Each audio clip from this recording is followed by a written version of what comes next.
El día 16 de julio de 1833 es un día muy importante para mí. En esta fecha cumplo 323 años. ¿El judío errante? Me temo que no, ya que él ha vivido sus más de 18 siglos. En comparación, yo soy apenas un pequeñuelo. Entonces, ¿soy inmortal? Es una pregunta que ronda en mi cabeza día y noche. Desde hace 300 años y aún no he podido dar con la respuesta. Hoy encontré una cana entre mi pelo castaño que, sin duda alguna, da entrada a la decrepitud. No obstante, puede ser posible que haya permanecido oculta durante todos estos años, pues no es extraño que algunas personas hayan encanecido por completo antes de cumplir los 20 años. Contaré mi historia, y usted será quien decida por mí. Sí, contaré mi historia. Y así podré pasar algunas horas de esta terrible eternidad a la que me encuentro encadenado. Para siempre, puede ser. Vivir para siempre. He escuchado hablar de brujería y encantamientos en los que las personas fueron obligadas a pasar un profundo sueño para despertar 100 años después, tan jóvenes como aquel día en que cerraron los ojos. He oído hablar de los 7 durmientes, sin que sea agotador ser inmortal, pero ¡qué desgracia! La carga del interminable tiempo, el tedioso paso de las horas, que no parece avanzar. Qué feliz era el legendario Noir Jahat. Pero será mejor que regrese a mi historia.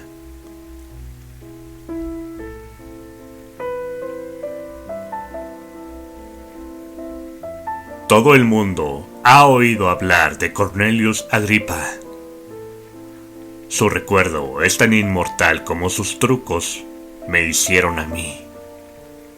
Todo el mundo también ha oído hablar de su alumno, quien, sin saberlo, cayó en las garras de la terrible bestia durante la ausencia de su maestro y fue destrozado por él.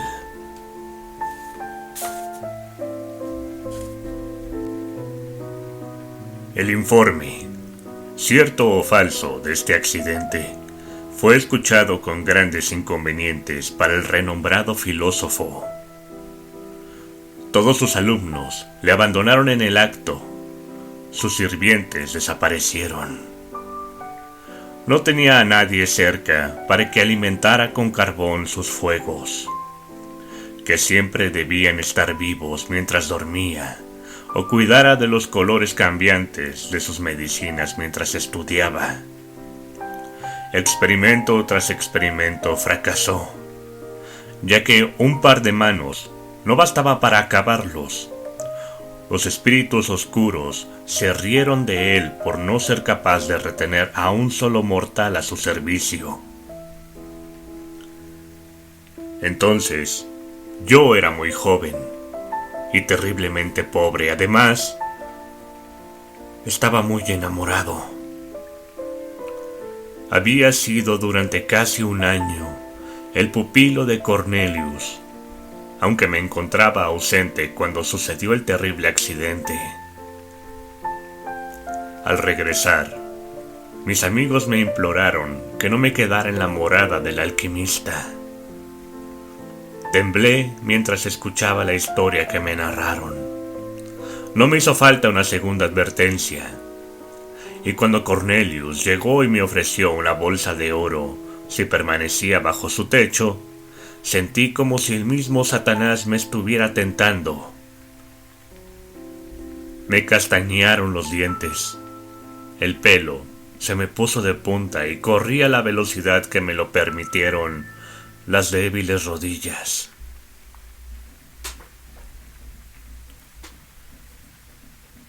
Mis titubeantes pasos me condujeron al mismo lugar al que durante 2 años había sido atraído cada noche.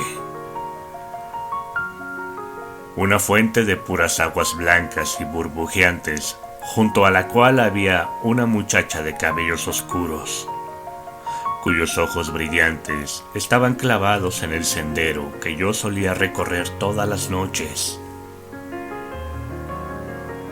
No puedo recordar la hora en que no amé a Berta. Habíamos sido vecinos y compañeros de juegos desde la infancia. Sus padres, como los míos, eran humildes pero respetables, y nuestra relación había sido una fuente de gozo para ellos.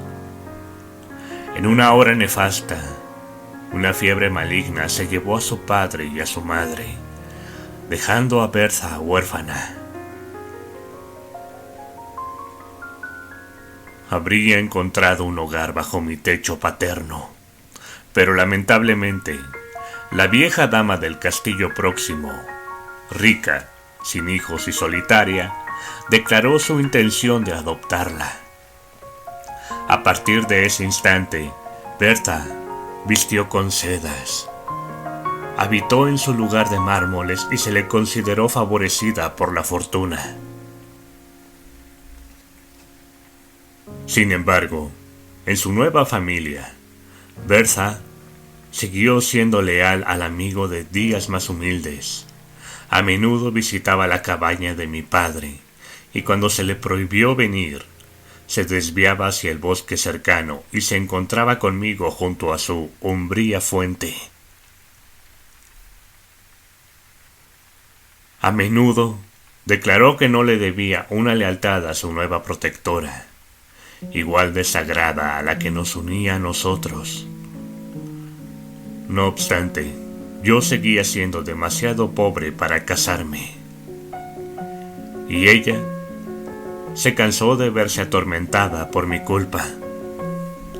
Tenía un espíritu altanero, pero impaciente, y se encolerizó por los obstáculos que impedían nuestra unión. Ahora nos encontrábamos después de un periodo de ausencia, y ella había estado profundamente molesta, mientras yo me encontré lejos. Se quejó con amargura, y casi me reprochó el ser pobre. Yo me apresuré a responder: aunque soy pobre, soy honesto. Si no, pronto podría ser rico. Esta exclamación provocó 1000 preguntas. Temí asustarla contándole la verdad, mas logró sacármela. Y entonces, lanzándome una mirada de desdén, dijo: dices amarme, pero temes enfrentar al diablo por mí. Protesté que solo había temido ofenderla, pero ella siguió pensando en la magnitud del premio que recibiría. Así animado, humillado por ella, empujado por el amor y la esperanza, riéndome de mis últimos temores, con pasos rápidos y corazón ligero, regresé a aceptar la oferta del alquimista, y al instante me instalé en mi puesto. Pasó 1 año. Me convertí en poseedor de una considerable cantidad de dinero. La costumbre había desterrado mis temores. A pesar de la más dolorosa vigilancia, jamás había detectado rastro de un pie satánico. Ni el estudioso silencio de nuestra morada se vio perturbado alguna vez por un aullido demoníaco. Aún mantenía mis citas robadas con Berta, y la esperanza vivía en mí, pero no el gozo perfecto, pues Berta imaginaba que el amor y la seguridad eran enemigos, y su placer era el de dividirlos en mi pecho. Aunque de corazón leal, tenía una naturaleza algo coqueta, y yo era celoso. Me menospreciaba de mil maneras, aunque jamás reconocía estar equivocada. Me enloquecía de ira y luego me obligaba a pedirle perdón. A veces manifestaba que yo no era demasiado sumiso y entonces me contaba alguna historia de un rival favorito de su protectora. Estaba rodeada por jóvenes vestidos con seda, ricos y despreocupados. ¿Qué posibilidad tenía el humilde aprendiz de Cornelius comparado con ellos? En una ocasión, el filósofo me exigió tanto tiempo personal que fui incapaz de reunirme con ella tal como era mi deseo. Este se hallaba ocupado en un importante trabajo y yo me vi obligado a quedarme día y noche, alimentando sus hornos y vigilando sus preparados químicos. Bertha me aguardó en vano junto a la fuente. Su altivo espíritu se encendió ante mi descuido, y cuando por fin logré escaparme durante los pocos minutos que se me concedían para dormir, esperando consolarla, me recibió con desdén, me despidió con desprecio, y juró que cualquier hombre poseería su mano en lugar de aquel que no podía estar en dos lugares al mismo tiempo por su amor. Sería vengada, y en verdad que lo fue. En mi sucio refugio, oí que había ido de casa en compañía de Albert Hofer. Este tenía el favor de su protectora, y los tres pasaron montados en sus caballos delante de mi humeante ventana. Me pareció que mencionaban mi nombre, seguido por una risa despectiva mientras sus oscuros ojos se alzaban con menosprecio hacia mi morada. Los celos, con todo su veneno y miseria, entraron en mi pecho. Derramé un torrente de lágrimas al pensar que jamás la llamaría mía, y lancé 1000 maldiciones a su inconstancia. No obstante, aún tuve que avivar los fuegos del alquimista y atender los cambios de sus ininteligibles medicinas. Cornelius había guardado vigilia durante 3 días y 3 noches sin cerrar nunca los ojos. El progreso de sus alambiques era más lento de lo que esperaba. A pesar de su ansiedad, el sueño le pesaba en los párpados. Una y otra vez hacia un lado la somnolencia con energía más que humana. Una y otra vez penetraba en sus sentidos. Observó sus crisoles con añoranza. «Todavía no están listos», murmuró. «¿Ha de transcurrir otra noche antes de que el trabajo esté conseguido?» «Wincy, tú eres vigilante, eres leal. Tú has dormido, muchacho. Tú has dormido anoche. Mira ese frasco de cristal. El líquido que contiene es de un rosa pálido. En el momento en que su tonalidad cambie, despiértame. Hasta ese momento podré cerrar los ojos. Primero se volverá blanco y luego emitirá destellos dorados. Pero no esperes hasta entonces. Cuando el rosa se desvanezca, levántame». Apenas oí las últimas palabras, ya que habían sido musitadas casi en sueño, y aún así no cedió del todo ante la naturaleza. «Wincy, muchacho, no toques el frasco, no te lo lleves a los labios, es un filtro para curar el amor. Tú no quieres dejar de amar a tu Bertha. Cuídate de beberlo». Y durmió. Su venerable cabeza se hundió en su pecho y oí débilmente su respiración regular. Durante unos minutos observé el frasco. La tonalidad rosada del líquido permaneció inalterada. Luego, mis pensamientos vagaron. Visitaron la fuente y repasaron 1000 escenas encantadoras que jamás serían renovadas. Jamás.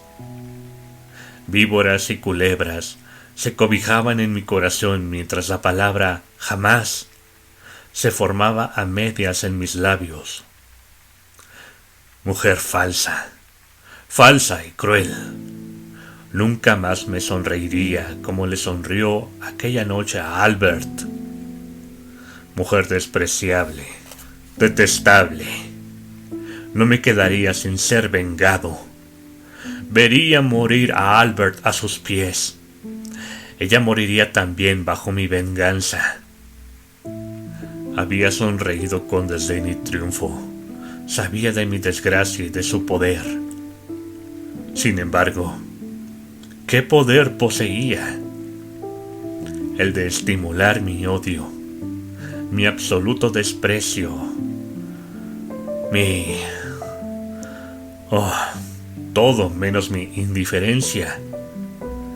Si tan solo pudiera conseguir eso, mirarla con ojos indiferentes, transfiriendo mi amor rechazado a una mujer más hermosa y más leal. Eso sí que sería una victoria. Un relámpago brillante surgió ante mis ojos. Había olvidado la medicina del adepto. La miré maravillado. Relámpagos de admirable belleza, más brillantes que los destellos que emite un diamante cuando se posan los rayos de sol sobre él. Salían de la superficie del líquido. Un olor de lo más fragante y grato invadió mi olfato. El frasco parecía un globo de brillo vivo, adorable al ojo y de lo más invitador al paladar. El primer pensamiento que tuve, inspirado por los sentidos menos nobles, fue: beberé, debo beber. Alcé el frasco a los labios. Me curará del amor, de la tortura. Ya había vaciado la mitad del licor más delicioso que jamás hubiera probado un paladar humano cuando el filósofo se agitó. Me sobresalté y dejé caer el frasco de cristal. El líquido llameó y danzó sobre el suelo mientras yo sentía la mano de Cornelius en mi cuello al tiempo que gritaba: ¡Desgraciado! ¡Has destruido el trabajo de mi vida! El filósofo ignoraba que yo hubiera bebido algo de su droga. Creía, con mi asentimiento tácito, que había levantado el frasco por curiosidad. Y asustado por su brillo y los destellos de su intensa luz que emitía, lo había dejado caer. Nunca le saqué de su engaño. El fuego de la medicina estaba apagado. La fragancia desapareció y él se calmó, como todo filósofo bajo la prueba más dura, y me mandó a descansar. No intentaré describir el sueño de gloria y felicidad que bañó mi alma en el paraíso durante las restantes horas de aquella noche memorable. Las palabras serían opacas y huecas para explicar mi gozo o la alegría que dominaba mi pecho cuando desperté. Caminaba en el aire, mis pensamientos moraban en el cielo. La tierra parecía el cielo, y mi herencia en ella era la de un trance de júbilo. Esto es estar curado del amor, pensé. Veré a Bertha hoy, y encontrará su amor frío y distante, demasiado feliz para ser desdeñoso, pero terriblemente indiferente hacia ella. Las horas transcurrieron rápidamente. El filósofo, seguro de que había tenido éxito en una ocasión y creyendo que podría tenerlo de nuevo, comenzó a mezclar la misma medicina una vez más. Se encerró con sus libros y drogas, y yo disfruté de vacaciones. Me vestí con esmero, me miré en un viejo pero bruñido escudo que me sirvió de espejo. Creí que mi apariencia había mejorado de manera maravillosa. Me apresuré a salir de los límites de la ciudad, con el alma bañada por el júbilo y rodeado por la belleza del cielo y de la tierra. Encaminé mis pasos hacia el castillo y ya podía ver sus altas torretas con corazón ligero, pues estaba curado del amor. Mi Bertha me vio lejos mientras subía por la avenida. No supe qué impulso súbito animó su pecho, pero al verme bajó con la agilidad de un fauno por las escaleras de mármol y corrió hacia mí. Sin embargo, otra persona me había observado, la vieja bruja de noble cuna, esa que se llamaba su protectora, y que era su tirana, también me había visto. Cogió jadeante, terraza arriba, mientras un paje, tan feo como ella, le ayudaba y la abanicaba mientras avanzaba, y detuvo a mi hermosa niña con las siguientes palabras: «¿A dónde vas, mi intrépida señora? ¿A dónde con tantas prisas? De regreso a tu jaula, los halcones andan sueltos». Bertha juntó las manos, con los ojos aún clavados en mi silueta cada vez más próxima. Vi el enfrentamiento. Cuánto odié a la vieja bruja que frenaba los amables impulsos del suavizado corazón de mi Bertha.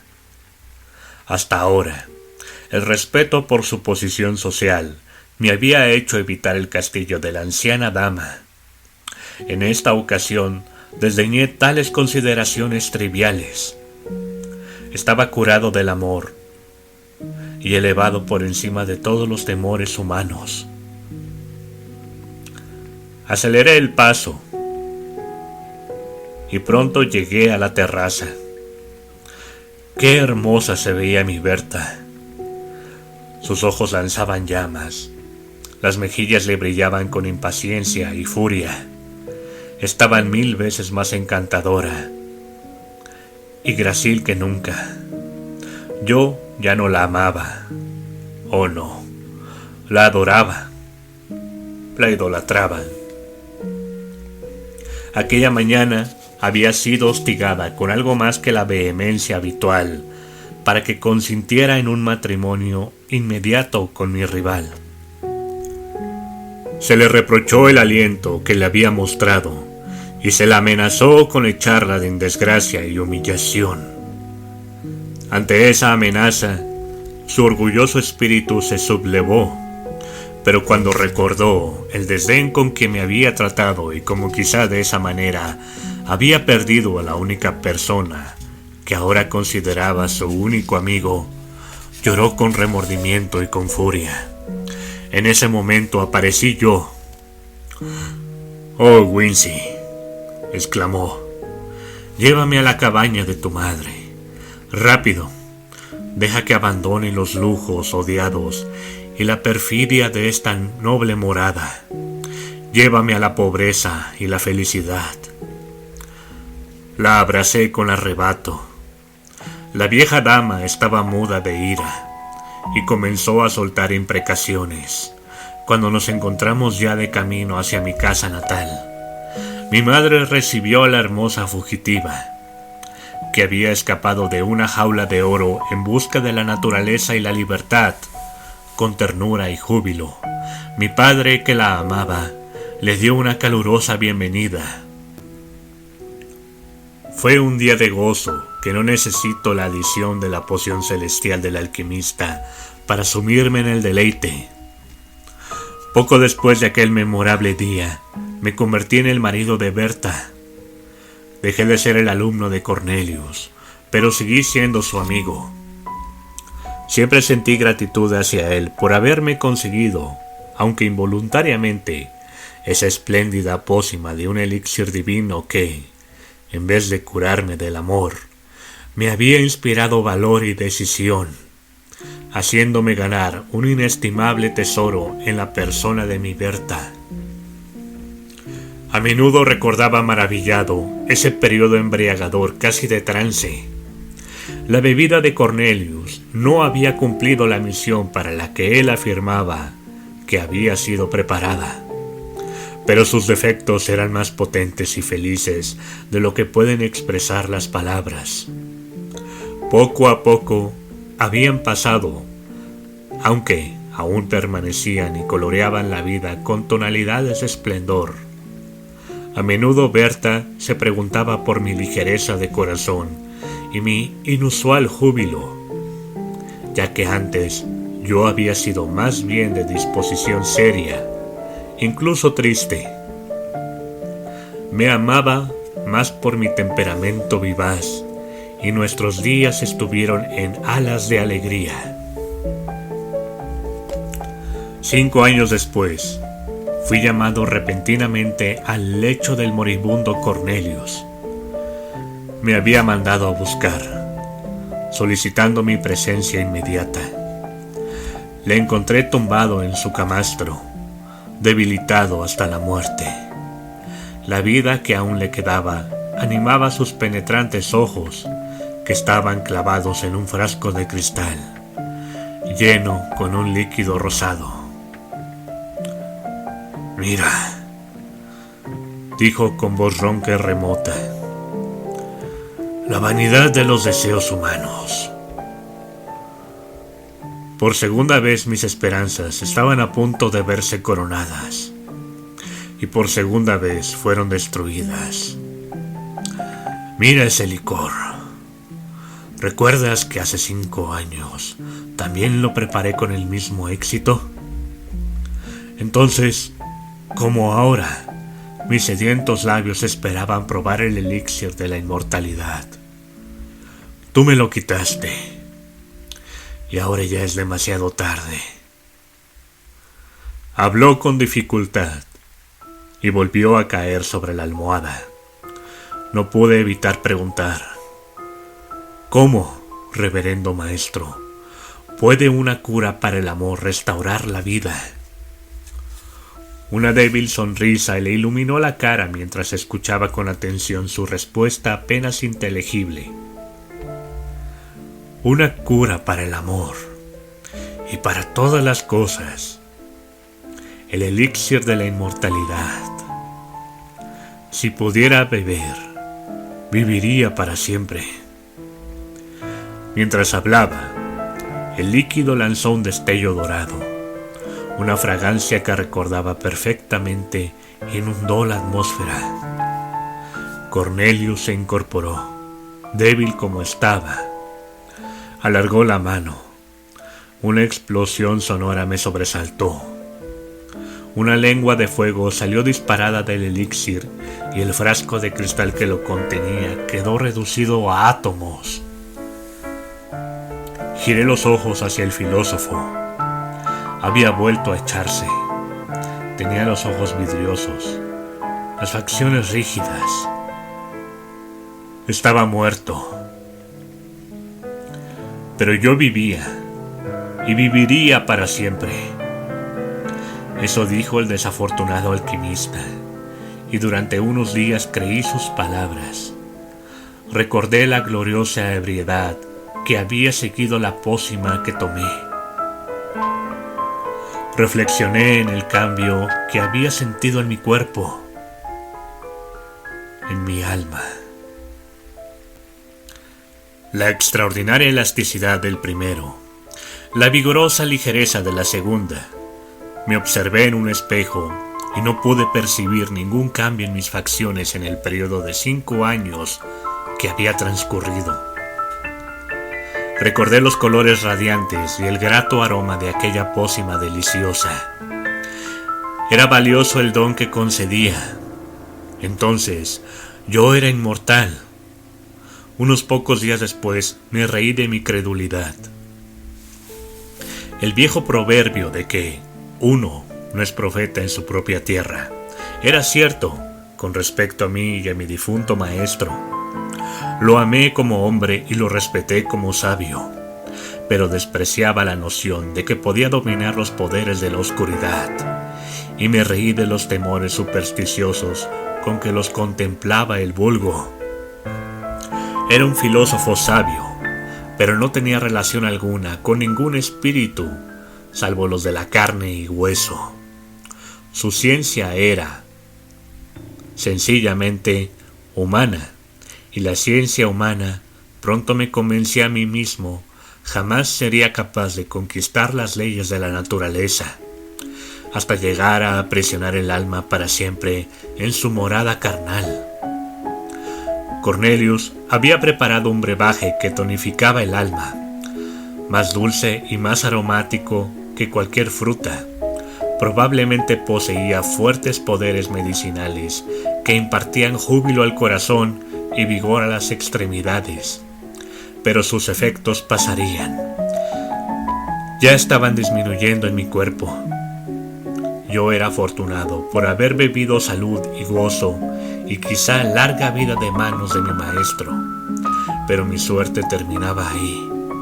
La longevidad era bastante diferente de la inmortalidad. Seguí manteniendo esa creencia durante muchos años. A veces me invadía un pensamiento. ¿De verdad había estado engañado por el alquimista? Sin embargo, mi creencia habitual era que me encontraría con el destino de los hijos de Adán a su debido tiempo. Quizá un poco más tarde, pero a una edad natural. No obstante, no cabía duda de que mantenía un aspecto maravillosamente juvenil. Se reían de mí por mi vanidad de consultar el espejo tan a menudo, pero lo consultaba en vano. Mi frente permanecía sin arrugas, mis mejillas, mis ojos, toda mi persona continuaba tan impecable como en mi 20º cumpleaños. Me sentía atribulado. Miraba la belleza desvanecida de Berta. Más bien parecía su hijo. Poco a poco nuestros vecinos comenzaron a realizar observaciones similares, y al final descubrí que se me conocía por el nombre de El Sabio Encantado. La misma Berta empezó a sentirse inquieta, se volvió celosa e irritable, y por último empezó a cuestionarme. No teníamos hijos, estábamos solos los dos, y aunque a medida que envejecía, su espíritu vivaz se tornaba un poco más malhumorado, y su belleza disminuía tristemente. Yo la amaba en mi corazón como la amante que había idolatrado, la esposa que había buscado y ganado con un amor tan perfecto. Finalmente, nuestra situación se hizo intolerable. Berta tenía 50 años, yo 20. Con vergüenza, yo había adoptado, en cierta medida, los hábitos de una edad más avanzada. En el baile, ya no me mezclaba con los jóvenes y alegres, sino que mi corazón se unía a ellos mientras contenía los pies, y me convertía en una penosa figura entre los jóvenes de nuestra villa. Pero antes del tiempo que ahora menciono, las cosas se vieron alteradas y nos encontramos universalmente aislados. Se decía que nosotros habíamos mantenido una relación perversa con alguno de los supuestos amigos de mi antiguo maestro. Sentían pena por la pobre Berta, pero la abandonaron. A mí se me observó con horror y odio. ¿Qué debía hacer? Nos sentábamos delante del fuego invernal. La pobreza se había hecho sentir, pues nadie compraba los productos de mi granja, y a menudo me había visto obligado a viajar 30 kilómetros hasta algún lugar donde no era conocido para venderlos. Es verdad que habíamos ahorrado algo para un día aciago, y ese día había llegado. Nos sentábamos junto a nuestro solitario fuego invernal, el joven de corazón viejo y su esposa vieja. Una vez más Berta insistió en conocer la verdad. Rememoró todo lo que había oído decir acerca de mí, y añadió sus propias observaciones. Me invocó a soltar el hechizo. Describió cuánto más hermoso era el cabello cano que mis rizos castaños. Habló sobre el respeto y el honor que se ganaba con la edad, cuán preferibles a la poca consideración que se le prestaba a los jóvenes. Es que yo imaginaba que los despreciables dones de la juventud y la buena apariencia superaban la desgracia, el odio y el desdén. No. Al final se me quemaría como un practicante del arte negro, mientras que ella, a quien no me había dignado comunicarle ni una parte de mi buena fortuna, podría ser lapidada como cómplice mía. Por último insinuó que debía compartir mi secreto con ella y concederle los mismos beneficios de los que yo disfrutaba. De lo contrario, me denunciaría. Entonces prorrumpió en lágrimas. Así acosado, consideré mejor contar la verdad. Se la revelé con toda la ternura que fui capaz de mostrar, y solo hablé de una vida muy larga, no de inmortalidad, representación que, por cierto, coincidía más con mis propias ideas. Cuando finalicé, me levanté y dije: y ahora, Berta mía, ¿denunciarás al amante de tu juventud? No lo harás, lo sé, pero es demasiado duro, mi pobre esposa, que tú debas sufrir por mi mala suerte y tus malditas artes de Cornelius. Te dejaré. Tienes suficientes riquezas y los amigos regresarán con mi ausencia. Me iré. Joven como parezco y fuerte como soy, puedo trabajar y ganarme el sustento entre extraños. Desconocido y sin despertar sospechas. Te amé en la juventud. Dios es testigo de que no te abandonaría en la vejez, pero tu seguridad y felicidad así lo requieren. Tomé la gorra y me dirigí hacia la puerta. Al instante los brazos de Berta me rodearon el cuello y presionó los labios contra los míos. No, esposo mío, mi Wincy, no te irás solo. Llévame contigo. Nos iremos de este lugar y, como tú afirmas, entre extraños pasaremos desapercibidos y estaremos seguros. No soy tan vieja como para avergonzarte, mi Wincy. Y me atrevo a decir que el hechizo pasará pronto, y con la bendición de Dios adquirirás un aspecto mayor, como es lo correcto. No me dejarás. Devolví el abrazo con calor. No lo haré, mi Berta. Solo por tu bien había pensado en algo semejante. Seré tu esposo leal y fiel mientras estés conmigo, y cumpliré con mi deber hacia ti hasta el último momento. Al día siguiente, nos preparamos en secreto para nuestra partida. Nos vimos obligados a realizar grandes sacrificios pecuniarios. No pudo evitarse. Por último, conseguimos una cantidad suficiente para mantenernos, como mínimo, mientras Berta viviera, y sin despedirnos de nadie, abandonamos nuestro país natal para refugiarnos en un lugar remoto de la Francia occidental. Fue cruel trasladar a la pobre Berta de su ciudad natal y de sus viejos amigos a un nuevo país, un nuevo idioma y nuevas costumbres. El extraño secreto de mi destino hizo que este traslado fuera insignificante para mí, pero sentí gran compasión por ella, y me alegró ver que encontraba compensación a sus desgracias en una variedad de circunstancias ínfimas y ridículas. Lejos de todos los chismosos, se afanó por reducir la aparente disparidad de nuestras edades con 1000 artes femeninas, maquillaje, vestidos juveniles y vivacidad de modales. No podía enfadarme. ¿Acaso yo mismo no llevaba una máscara? ¿Por qué irritarme con la de ella por tener menos éxito? Me afligió profundamente recordar que esta era mi Berta, a quien tanto había amado y a quien había ganado con tanto arrebato.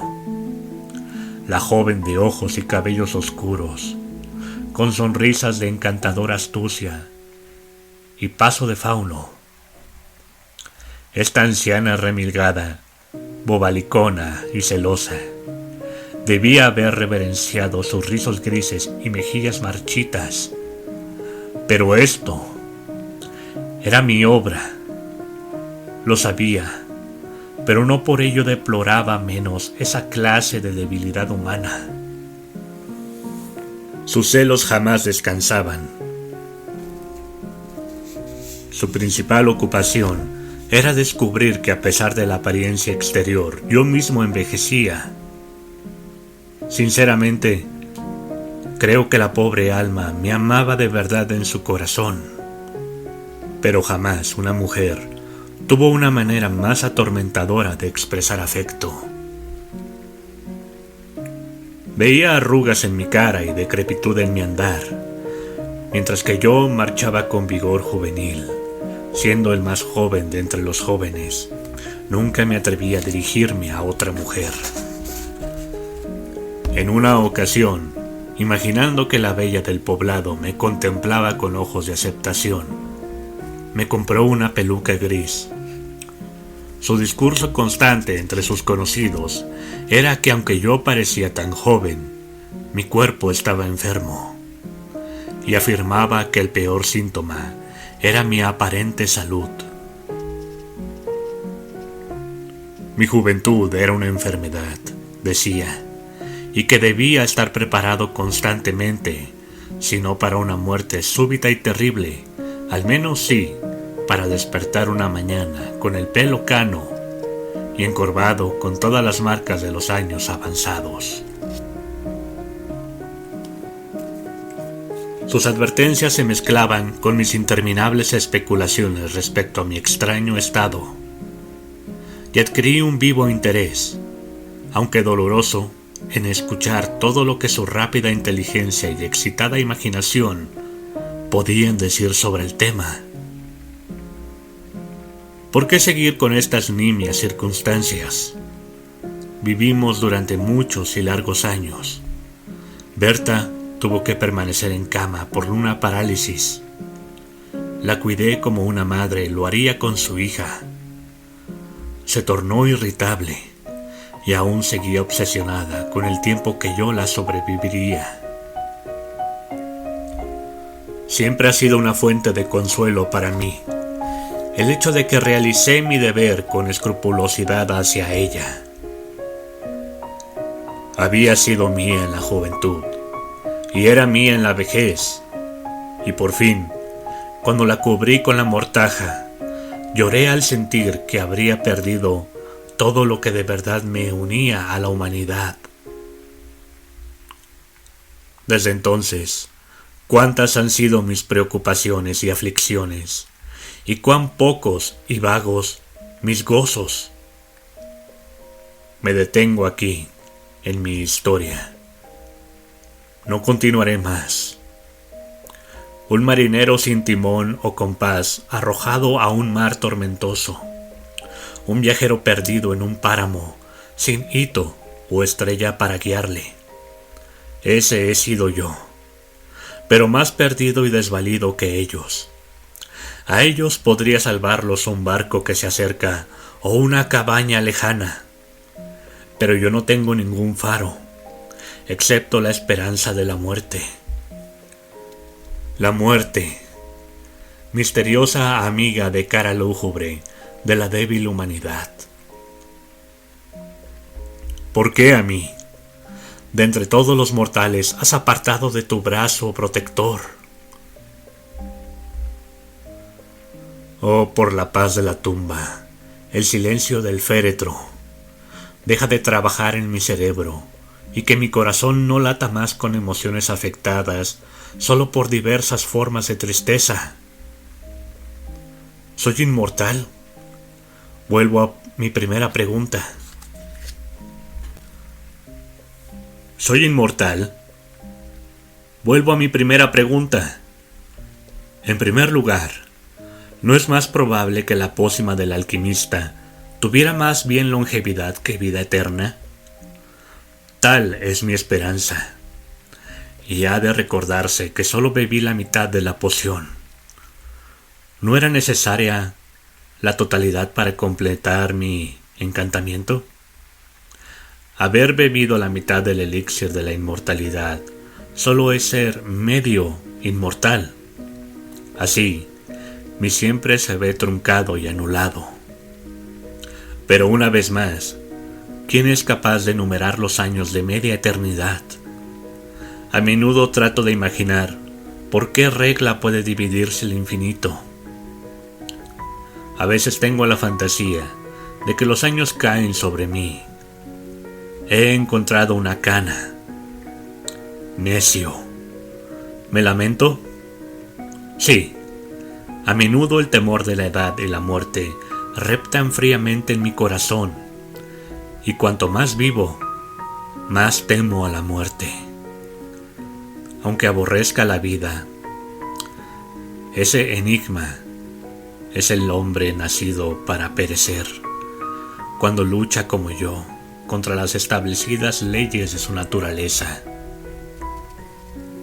Pero seguro que por esta anomalía de sentimiento quizá muera.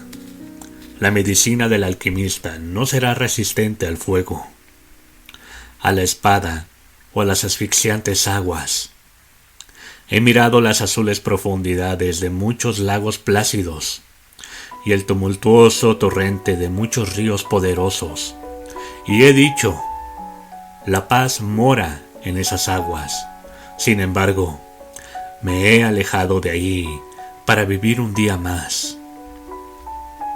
Me he preguntado si el suicidio sería un crimen para alguien al que, solo de esa manera, se le abrirían los portales del otro mundo. He hecho todo, salvo presentarme como soldado o duelista, un objeto de destrucción para no mis compañeros mortales, razón por la que lo he evitado. No son mis compañeros. El inextinguible poder de la vida en mi cuerpo y su efímera existencia nos separa como los polos. No podría alzar una mano contra el más débil de los más poderosos entre ellos.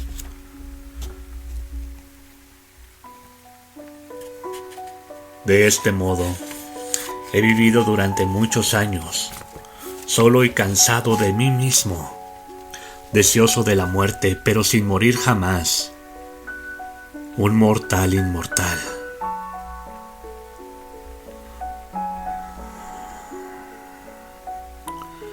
Ni la ambición, ni la avaricia pueden invadir mi mente, y el amor ardiente que roe mi corazón jamás será devuelto.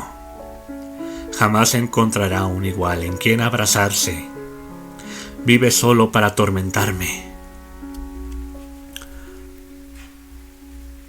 Hoy he ideado un plan con el que tal vez acabe con todo, sin la autodestrucción y sin hacer de otro hombre un Caín, una expedición a la que ningún cuerpo mortal podrá sobrevivir, incluso imbuido con la juventud y fuerza que habitan en mí.